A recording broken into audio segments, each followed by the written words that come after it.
Quoi de neuf? J'ai passé tout le mois de juillet 2020 à m'occuper de ma sœur chez elle. Elle a récemment été opérée au ventre, et dépendait de mes soins. Elle vit seule près de la ville d'Osaka. J'ai pris ce temps pour y évangéliser pendant que je prenais soin d'elle. Elle a 5 ans de plus que moi. Dans le passé, j'allais avec ma mère à l'église par la grâce infinie de Dieu afin de servir le Seigneur.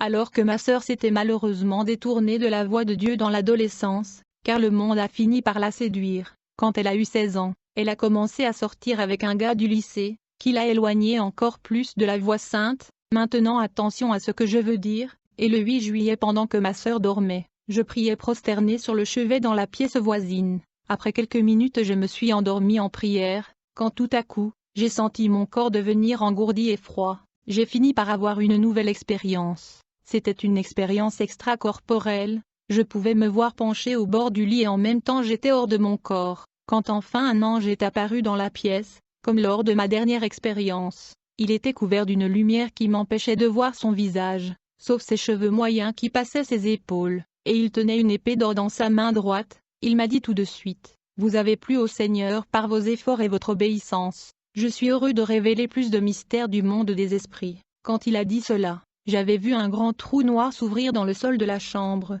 J'ai eu peur, parce que je me suis souvenu de ma première expérience. Du coup, j'ai perdu le contrôle et nous sommes descendus dans ce trou noir. Quand nous sommes arrivés au fond, j'ai vu une énorme porte étrange, et je me suis souvenu de ma première expérience. Je savais déjà que le Seigneur me montrait à nouveau l'enfer, et il est arrivé que la porte de l'enfer s'est ouverte et nous sommes entrés dans cet endroit. Tout comme la dernière fois, j'ai commencé à ressentir la chaleur, la terrible sensation de mort et une mauvaise odeur dégoûtante exhalant dans cette atmosphère. J'ai entendu le cri et pleurs de nombreux cris des âmes condamnées. L'ange m'a emmené dans un endroit où j'ai vu des dizaines d'hommes être torturés par des démons avec des cils et une flamme brûlante les couvrant jusqu'aux mollets. J'ai demandé à l'ange qui ils étaient, et ce qu'ils ont fait quand ils étaient vivants pour souffrir un tel tourment dans cet endroit. Et l'ange me dit: « Ce sont les morts de la tragédie de l'équipe de football de Chapecoense. » Quand j'ai eu cette révélation de la part de l'ange, je me suis souvenu que j'ai été touché quand j'ai vu cette tragédie fatale qui était produite dans le stade à la télé en 2016, où 72 supporters sont morts, et je ne pensais pas que ces supporters seraient tous torturés comme ça en enfer. L'ange me dit: « Le football est une source d'idolâtrie dans le monde, et le football était un sport planifié et inventé ici en enfer par Lucifer. » Puis j'ai vu une fille qui était chrétienne sur terre, elle chantait dans le groupe de jeunes de son église. Un petit démon la tourmentait à travers par l'anus, alors qu'elle était enchaînée face contre terre sur un banc. J'étais curieuse et en même temps terrifiée par une telle torture, et l'ange m'a dit qu'elle pratiquait le sexe anal avec son chien caché de ses parents depuis l'âge de 8 ans, et n'a jamais avoué son immoralité. Elle n'a jamais quitté cette pratique devenue compulsive, et elle est morte noyée sur la plage. Elle est ici en enfer depuis 3 ans. C'était terrible cette tourment que la fille endurait, mais malheureusement personne ne pouvait changer son destin. J'ai vu des hommes brûlés dans des torches suspendues en l'air avec des flammes jusqu'à la poitrine. Ces hommes étaient des bergers et des évêques qui étaient mariés à d'autres femmes alors que leurs premières épouses respectives étaient encore en vie sur terre. Ils étaient dans le pratique de l'adultère contaminant l'autel. L'ange m'a donné comme référence le livre de Luc chapitre 16 verset 18 où il est écrit: « Celui qui se sépare de sa femme et rejoint d'une autre femme commet l'adultère. Tout comme l'homme qui épousera une femme divorcée et sera également condamné. » Je me suis souvenu de ce pasteur Fukami qui permet le deuxième mariage dans l'église. Un homme est lié à sa femme aussi longtemps que la femme est vivante, le remariage conduit en enfer. Nous avons marché plus en enfer et j'ai vu une réunion de démons. L'un d'eux se leva et dit: « Nous devons augmenter le temps que ces chrétiens passent sur les nouvelles réseaux sociaux et les nouvelles technologies. Nous devons voler leur temps de prière qu'ils devaient passer dans la présence de leur Dieu. Nous avons accompli beaucoup de choses au travers de nouveaux médias chaque jour. Car ces chrétiens et églises aiment tellement le monde et les choses du monde qu'ils acceptent nos inventions sans culpabilité. » Ces démons rigolaient terriblement en se moquant des chrétiens qui sont attachés aux nouveaux médias. Dans ce rassemblement des esprits impurs, un autre démon a exhibé un livre et dit: « Maintenant que nous avons maîtrisé l'esprit et le cœur des plus grands théologiens du monde, nous les utiliserons pour enseigner un faux évangile à travers la théologie de la prospérité et de la psychologie chrétienne. » Puis sans être vus, nous avons quitté cet endroit où se tenait ce meeting, et j'ai vu un grand banc de pierre où il y avait des livres de philosophie biblique et de théologie moderne. La place et les livres étaient recouverts de poussière. L'ange me dit: « C'est à travers ces faux enseignements que beaucoup sont éloignés de la foi.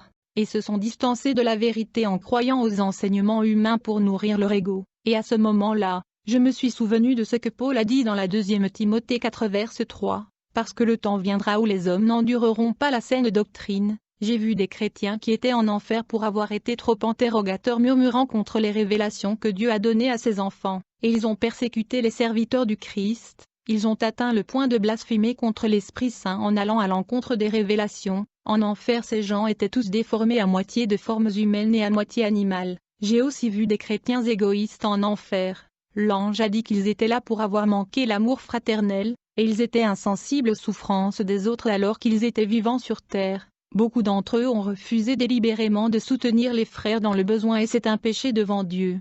Celui qui sait faire le bien et ne le fait pas commet le péché. 1 Pierre 4 verset 8. Mais surtout aimez-vous ardemment les uns les autres, car l'amour couvrira la foule des péchés.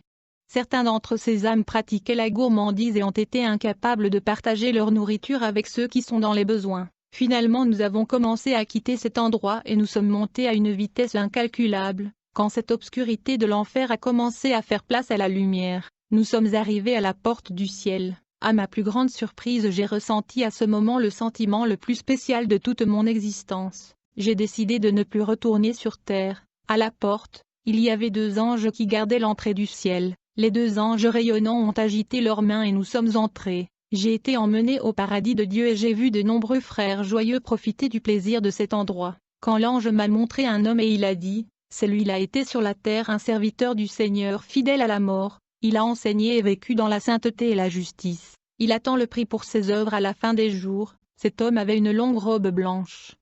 Et il y avait beaucoup de pierres précieuses sur son couronne. J'ai demandé à l'ange qui il était, et l'ange m'a dit ce David Miranda. C'était un berger brésilien très zélé et fidèle à son travail sur terre, et il a produit des fruits pour le royaume de Dieu dans de nombreux pays à cause de son dévouement alors qu'il était vivant. Je vous montrerai la récompense qu'il recevra le grand jour. L'ange m'a montré un immense manoir dans le ciel et m'a dit qu'il appartenait à cet homme. Le manoir avait 5 étages et était tout composé d'or transparent qui n'existe pas sur terre. Il m'a également montré une couronne pleine de pierres précieuses dont la composition était le diamant. Je ne connaissais pas cet homme et sa vie et même pas son ministère. Je peux seulement dire qu'il est très heureux au paradis. L'ange m'a aussi montré la couronne et le manoir d'un missionnaire japonais qui a vécu aux États-Unis, et qui a consacré une grande partie de sa vie à l'Évangile et à répandre le message de sainteté et de justice. Il a eu de nombreuses expériences avec Dieu et a travaillé pour lui dans de nombreux pays. Il y avait des éclairs dans le ciel quand il est mort. Je dis en toute sécurité qu'il est au paradis céleste et que sa récompense est grande.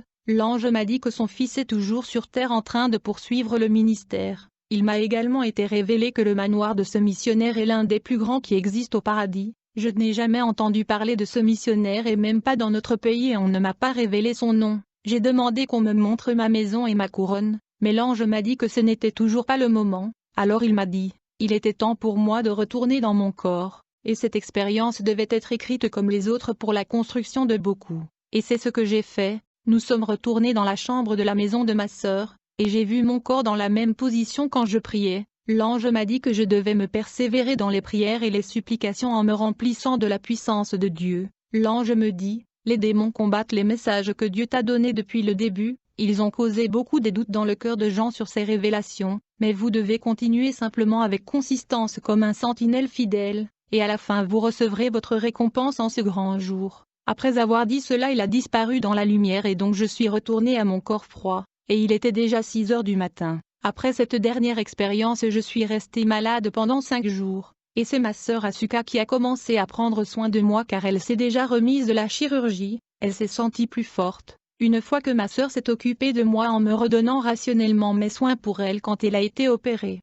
J'espère que ma sœur bien-aimée va retourner aux saintes voies du Seigneur. Chers frères, la plus grande leçon que j'ai eue lors de ma dernière expérience concernait l'amour fraternel. Nous devons nous aimer sans prétention et avec un cœur pur, car c'est la volonté de notre Créateur que nous ne refusions l'aide aux nécessiteux qui souffrent, et ne pas ignorer la souffrance des autres.